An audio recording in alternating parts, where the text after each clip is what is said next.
The current economic climate is having its impact here in Cork.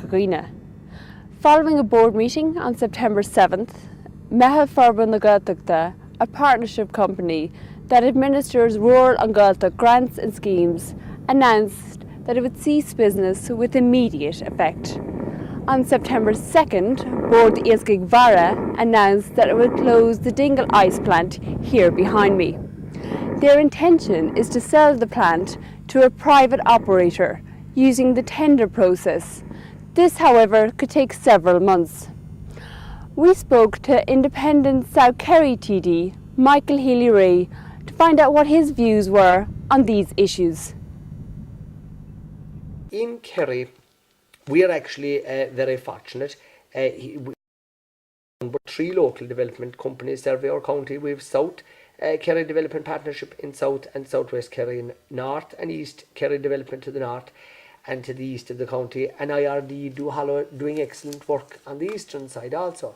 Now, it's not for me to go dictating what should happen, but when we have organisations like that are there and well placed to take up the job that was being done in the past, what you should do is use the same personnel who are good at their jobs through the auspices of those organisations which touch every part of the county, and we have them back here, and let them take up the work that was being done in the past. And I think something like that, keep it local anyway, because you can't have the best place people to know what are the issues here is the people who are working here already, and that's why I'd like to see that type of an approach to the issue. Okay, well, I think it's important that the role that M.F.G had here in the Gaeltacht is maintained by That's someone. right, and I think you can do it under these auspices. It's something along that lines we should be looking at anyway. Very good, well, that sounds good.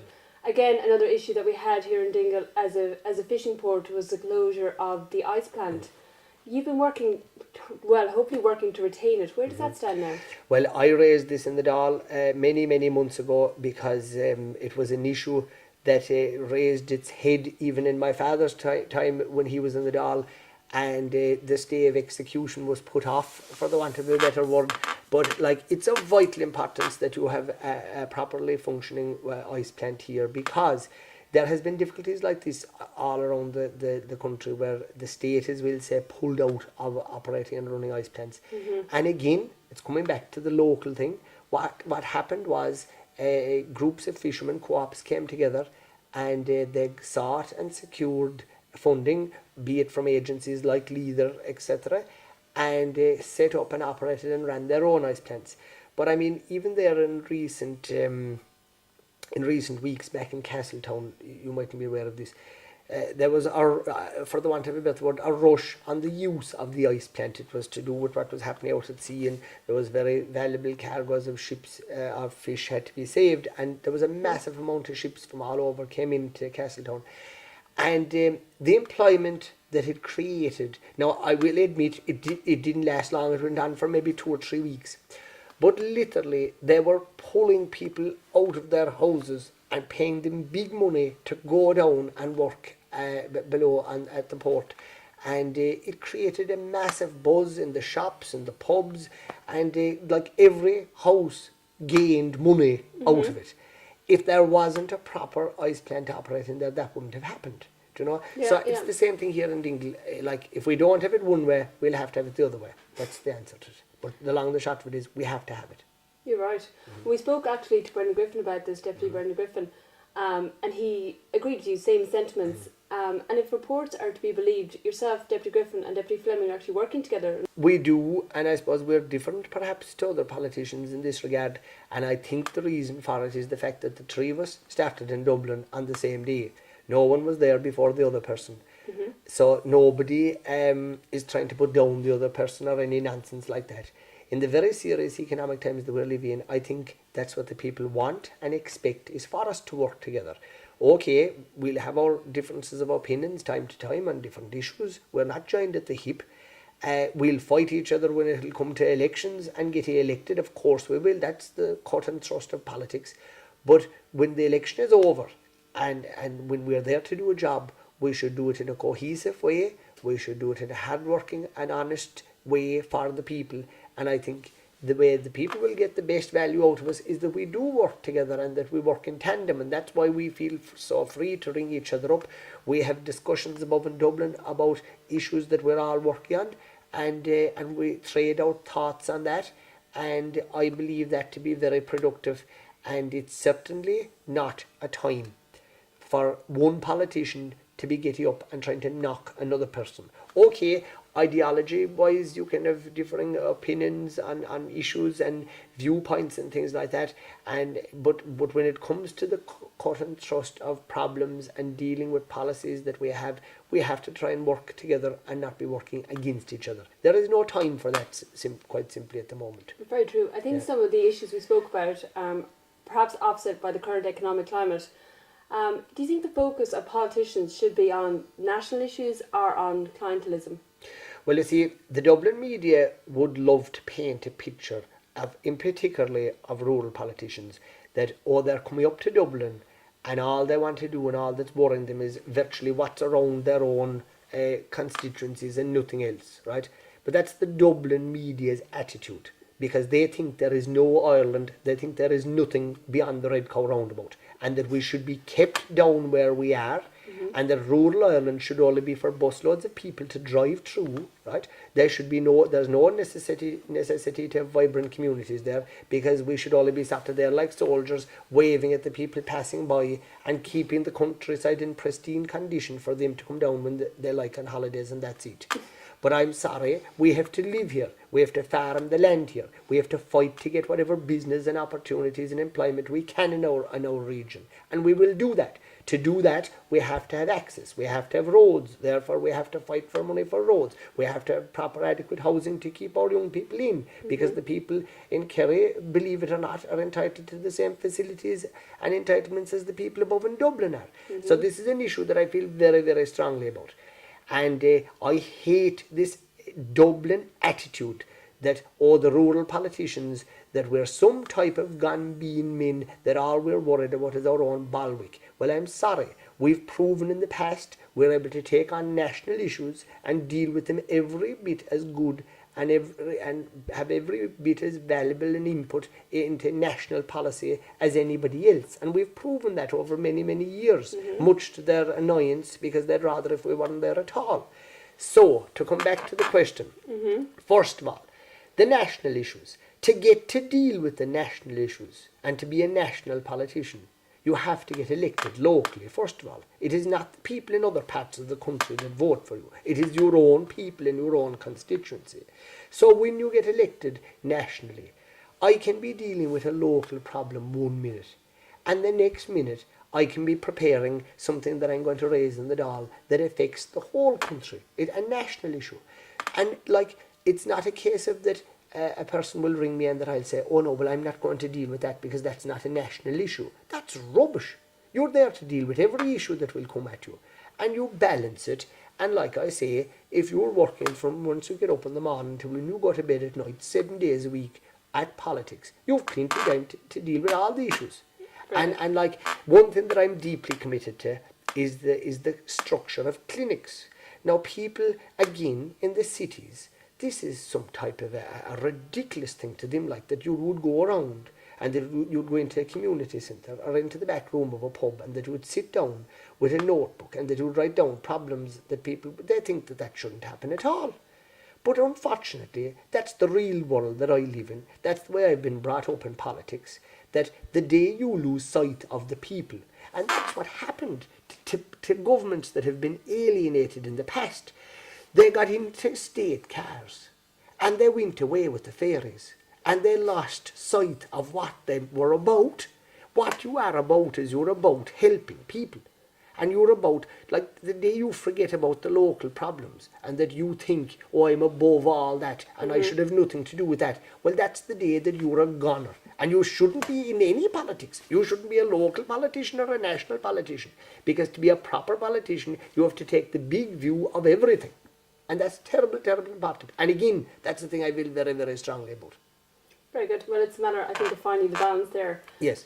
Lastly, what's dominating our headlines at the moment is the race to the Áras. Sinn Féin candidate Martin McGuinness. Can you tell us why you support him? A number of reasons. First of all, we'll start with the first one, because they asked me. Okay. The second one, since 1994, he has proven himself to be a committed worker and advocate of the peace process, and has played what I would consider a vital and important role in that. Thirdly, he's proven himself to be a politician of ability in integrating and working with politicians of completely differing views and opinions. And even recently, and like, I'm not in any way trying to advocate for him or support him in any other way, in that I just facilitated his name being put on the ballot paper. There is an awful difference. Again, can we come back to national journalists? I was given the grill over the last number of days. Why did you do this? Why? And asking me 100 different questions. But these mighty national reporters, no one of them thought of asking me the most important question of all. And what do you think that was? Which is? No one of them thought of saying, well, no, you've nominated him. Are you going to vote for him? Nobody thought of asking me that. It was the simple, obvious question. A child did ask you the question. Actually, a child of mine asked me the question, and he's 12. And when he heard I was nominating him, he said, and are you going to vote for him? And I said, well, I'm not going to answer, I said, but I want to see who else is going to ask that question. And no one has asked the question since. But they're going on different aspects of it, trying to come to some deep thing that, am I supporting Sinn Féin in this election? Absolutely not. Like somebody said to me, was I going to be campaigning and canvassing for him? I told him I had enough to do to campaign for myself in the job I'm doing. Mm-hmm. And it's up to them to do their own thing. But this is a very, very important point. We'll say critics of Martin McGuinness and of Sinn Féin, and who would say to me, oh, you did the wrong thing. You're putting him in front of us on a ballot paper, and you facilitated that, and you shouldn't have done that. Any person that will say that to me, the answer to that is, I'm helping them. If they have something against Sinn Féin, if they have something against Martin McGuinness, before he didn't have to answer to them because he wasn't answerable to them. Mm-hmm. He was above the north. His name was not on a ballot paper here. Now they will have a chance and an opportunity to, the number one, the media, to grill him. Mm-hmm. He'll be on our national airwaves, on our local airwaves, I presume, doing the canvass. Mm-hmm. These tough questions that he didn't have to answer here in the South before, he will now have to answer. The people can judge him on his answers. They can judge him on his ability to sell himself. And the beauty of it all is, this is democracy. If the public want him, they will have him, and he will be our next president.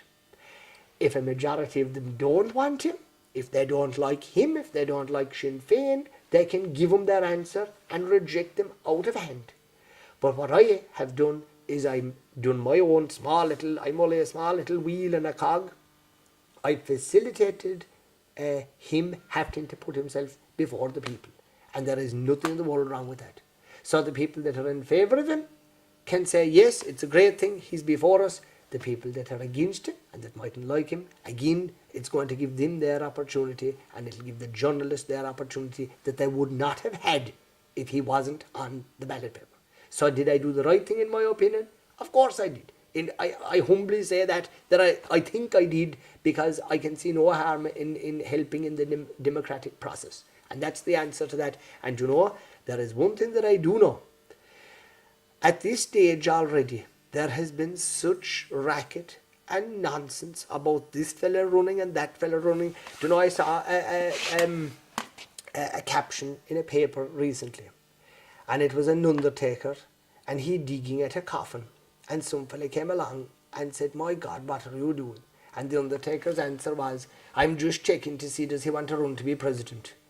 If you get my point, at this stage, there's been so much racket about the presidency. I'd like to see the election come, and I'd like to see the election go, so that we can get on with the issues that we should all be concentrating on, and that is trying to dig ourselves out of the economic mess that we're in, and trying to put this country back to work. Because that's what people want. That's what the majority of people in Ireland want right now, is jobs, work and a bit of money coming into the house, and to try and stem the massive immigration that we have at present, because we're losing young, beautiful children every day. I shouldn't call them children, young adults that are going off, to Australia and very far away places. And I give my back teeth to be able to keep those people at home and at work if we possibly could. They're the real issues. There are the things that all politicians from all persuasions should be concentrating on at present, and to be honest, get the presidency out of the way as quickly as possible so that we can all carry on with what we should be doing. Very good. Well, thanks again, Michael, for joining us here. Thank you very, very much. Thank you. Well, that's it for Agla the Mesa with Michael Healy Rae. Slán go fóill.